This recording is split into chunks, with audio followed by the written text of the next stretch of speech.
सुप्रभात बच्चों, आज हम पर्यावरण में पाठ 5 का अध्ययन करेंगे और पाठ का नाम है जल के उपयोग। बुक पढ़ के मैंने आपको समझा दिया था। आज हम देखेंगे प्रश्न उत्तर, खाली स्थान और सही गलत। तो सबसे पहले हम देखते हैं कि सभी जीवधारियों को जीवित रहने के लिए जल की जरूरत होती है। हमें जल की आवश्यकता अनेक कार्यों के लिए होती है, जैसे पीने के लिए, खाने के लिए, खाना बनाने के लिए, नहाने के लिए, साफ सफाई आदि करने के लिए हमें जल की जरूरत होती है। हमें खाना बनाने तथा पीने के लिए हमेशा शुद्ध जल का उपयोग करना चाहिए। जल को शुद्ध करने के लिए हमें उसे उबालना व छानना चाहिए अथवा इसमें क्लोरीन की गोलियों को मिलाना चाहिए। जल अमूल्य है, अतः हमें इसे व्यर्थ नहीं करना चाहिए। अशुद्ध जल पीने से हम बीमार पड़ सकते हैं। जल को उबालने से इसके रोगाणु खत्म हो जाते हैं। जल प्रदूषण से मनुष्य, पेड़ पौधे एवं प्राणियों को हानि पहुंचता है। प्रकृति में जल 3 अवस्थाओं में पाया जाता है।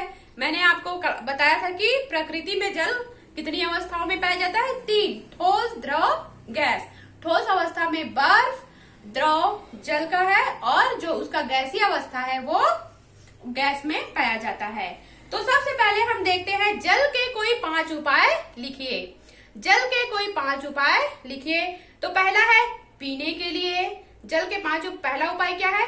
पीने के लिए। दूसरा नहाने के लिए। तीसरा है हाथ धोने के लिए।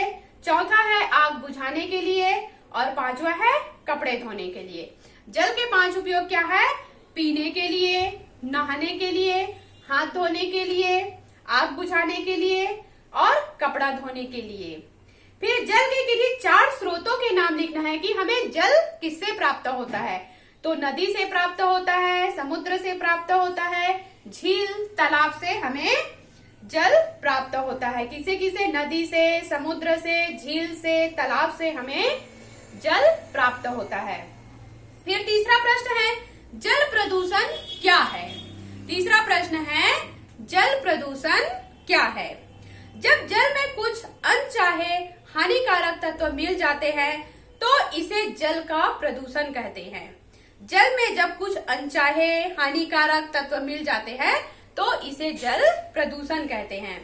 चौथा है जल बचाने के कुछ उपाय लिखिए। तो जल बचाने के उपाय है साफ सफाई के लिए कम जल का उपयोग करना। दूसरा है नहाते या धोते समय नल खुला न छोड़े। और तीसरा है टूटे फूटे पाइपों की मरम्मत करवा लें। अब 5वां है हमें पानी पीने से पहले जल को क्यों उबालना चाहिए?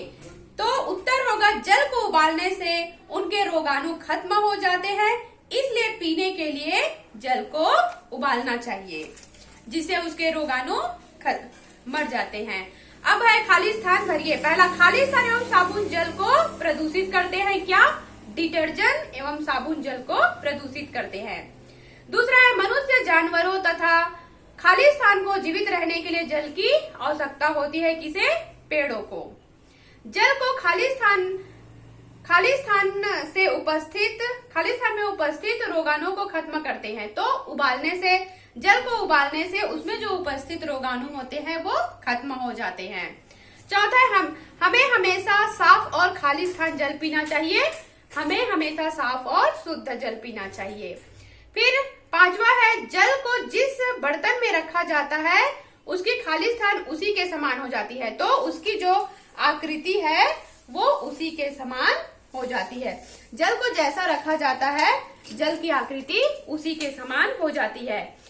6वां है हमें जानवरों को नदी तालाबों में नहीं नहाना चाहिए। हमें खाली स्थान को नदी तालाबों में नहीं नहलाना चाहिए। किसे? जानवरों को। फिर है जल की 3 अवस्थाएं होती है। क्या क्या? ठोस, द्रव अथवा गैस। खाली स्थान युक्त जल पीने से बीमारी फैलती है। कौन सा जल? कीटाणु युक्त जल पीने से बीमारियां फैलती है। अब देखते हैं सही गलत। पहला है हम जल के बिना जीवित नहीं रह सकते। यह कथन सही है, इसलिए राइट का चिन्ह आएगा। दूसरा है हमारे घरों में पहुंचने से पहले जल को शुद्ध किया जाता है। यह कथन भी सही है और राइट का चिन्ह आएगा। फिर तीसरा है पेड़ पौधों को जल की आवश्यकता नहीं होती है, यह कथन गलत है, इसलिए गलत का चिन्ह आएगा। चौथा है जल का कोई रंग नहीं होता है, यह कथन भी सही है, इसलिए राइट का चिन्ह आएगा। जल का कोई रंग नहीं होता है, यह कथन सही है, इसलिए राइट का चिन्ह आएगा। जल का अपना स्वाद होता है, यह कथन गलत है, इसलिए गलत का चिन्ह आएगा। जल का अपना स्वाद होता है, कोई स्वाद नहीं होता, जल का कोई स्वाद नहीं होता है। छठवा है पशुओं को नदियों में नहलाना चाहिए, यह गलत है, पशुओं को नदियों में नहीं नहलाना चाहिए, यह गलत है, इसलिए गलत का चिन्ह आएगा। फिर सातवां है जल को उबालने से उसमें उपस्थित रोगाणु खत्म हो जाते हैं, यह कथन सही है, इसलिए राइट का चिन्ह आएगा। तो ये हो गया बच्चों हमारा पर्यावरण पार्ट 5। आशा करती हूँ कि आपको समझ में आया होगा। अगर कहीं भी आपको समझ में नहीं आता है तो आप हमें पूछ सकते हैं। धन्यवाद।